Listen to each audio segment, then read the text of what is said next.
यानंतर बातमी संभाजीनगरमधली आहे। संभाजीनगरचे उपमहापौर राजेंद्र जंजाळ यांनी संजय शिरसाट यांना डिवचलंय।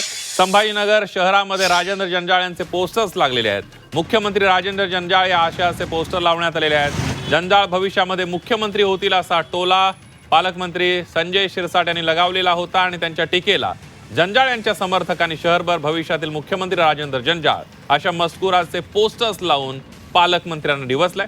या पोस्टरबाजीमुळे वाद आता केवळ शाब्दिक न राहता रस्त्यांवर आल्याचं दिसून येतंय। काल जंजाळ यांनी पालकमंत्री संजय शिरसाट यांना त्यांची मुलगी हर्षदा शिरसाट यांना उपमहापौर करायचं होतं असा आरोप केला होता आणि त्यावर कोटी म्हणून संजय शिरसाट यांनी जंजाळ नावाचं आम्हाला मोठं नेतृत्व लाभलंय, त्यांना मुख्यमंत्री होण्यासाठी धन्यवाद असा टोला लगावला होता आणि त्यानंतर जंजाळ यांच्या समर्थकांनी शहरात असे बॅनर लावलेले आहेत।